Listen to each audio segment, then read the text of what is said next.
don't crack a peanut with a sledgehammer, which is to say sometimes you just don't need, don't want, or can't fit a big stereo delay into your setup.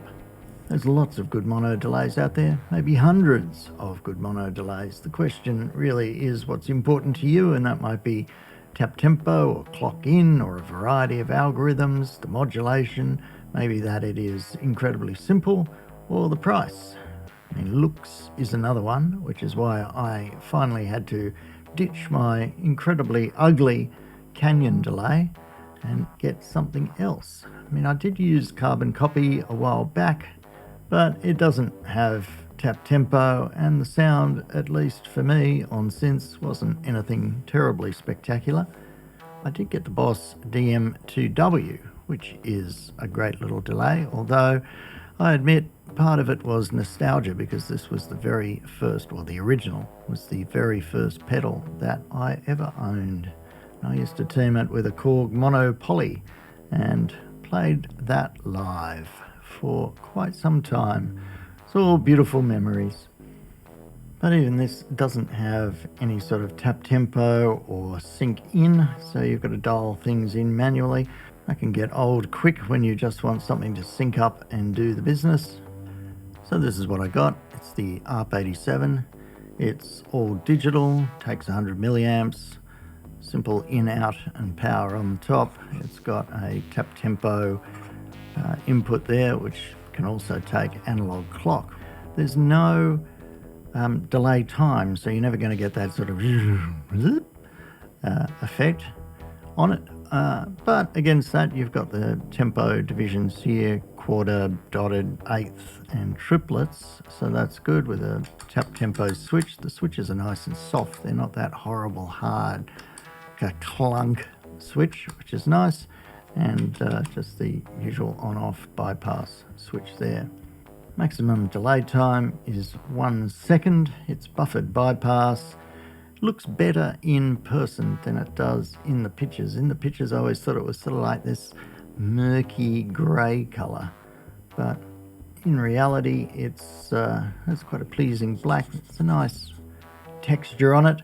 They call it frosted charcoal with cream and sea foam, which sounds like some horribly oversweet, sludgy drink at a bad cocktail lounge, but there it is. Let's plug it in. So let's have a quick look at the remaining controls. We looked at the bypass button, the tap tempo button. We've got the tempo ratios there, quarter, dotted, eighth and triplets. Over here we've got the program button, which is the 4 immediately accessible algorithms: digital, analog, lo-fi and slap. Across the top we've got the level, which is the level of the repeats. It doesn't go fully wet, but that's not too bad. We've got dampen, which is a low pass filter. It's a pretty gutless low pass filter. If we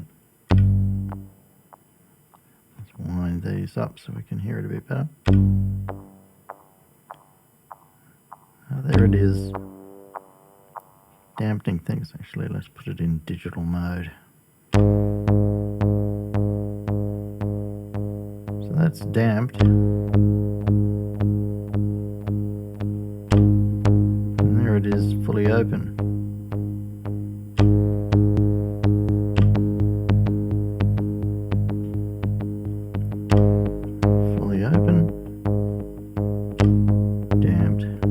So, completely gutless low-pass filter. Might as well have it all the way up most of the time because it doesn't seem to make much difference. Regen is just the number of repeats. It doesn't go to Chernobyl meltdown mode.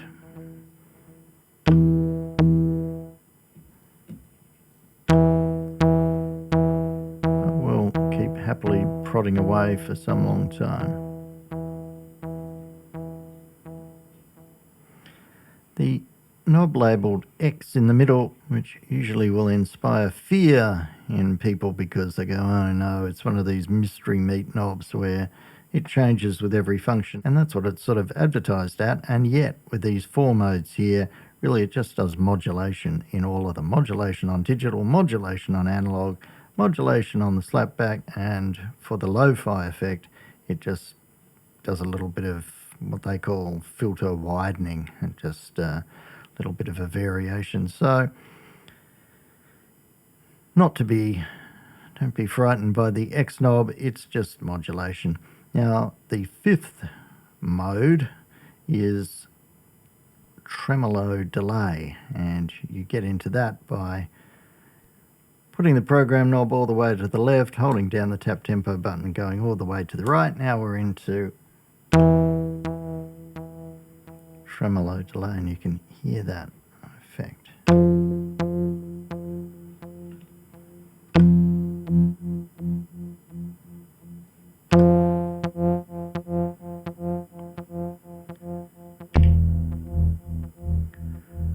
Which, yeah, well, it's another effect. And Walrus Audio made a big deal out of it when this pedal was launched in 2018 as the secret other mode. But it's just a bit of a pain, really, to get in and out of. I think that should have us back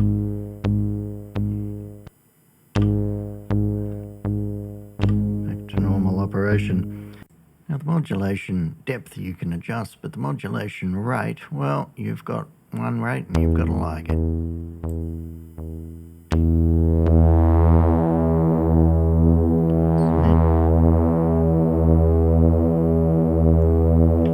You can hear that there. It's a very slow modulation rate. I don't know. Dying sea lion. Somebody's seasick intestines. At least at maximum it does. So just a touch does the job to thicken things out without being too nauseous. I even opened up the back hoping it was going to be like carbon copy, where they've got the little dial that you can adjust to change the modulation rate. But alas, no, that's the modulation rate and you'll have to like it. So that's that. The other thing, since I'm nitpicking, is the clock. The clock input here is flaky, I've got to say, or at least running a TS cable from the clock out here to the clock in there. I mean, it works, but every now and then it'll somehow interfere with the regen amount here, and it'll start to self-oscillate, actually to a degree which this can't do by itself. And because it's in trails mode by default, meaning it will keep going until it wants to stop, even if you switch the pedal off, it just goes on and on and on. And that's a bit disturbing. You've got to fiddle with a program knob and power cycle, and eventually you can make it go away. But maybe I'm feeding it the wrong sort of clock type, but not happy. So just as well to use the tap tempo button, which is what I'm going to do here. So there are all my gripes and nitpicks.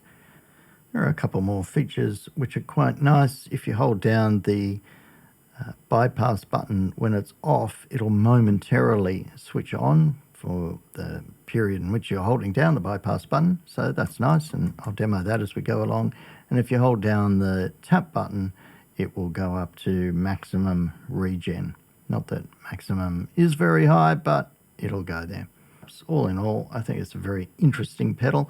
It's quite a mild pedal. You can't really get it to do anything terribly extreme, but it's one of those pedals that at least everything's laid out before you. It's very obvious how to operate. The tap tempo is a huge plus. The modes are interesting. The sound is good, and it's one of those pedals which you can happily have sort of at a reasonably low level, chugging away, doing its thing, and you sort of think, it's not really doing much. Then you switch it off and you go, whoa, well, it was actually adding a lot of character. So with that, that's the end of the talking. I'll just twiddle with the knobs as we go through and hopefully give you a good idea of what this thing can do.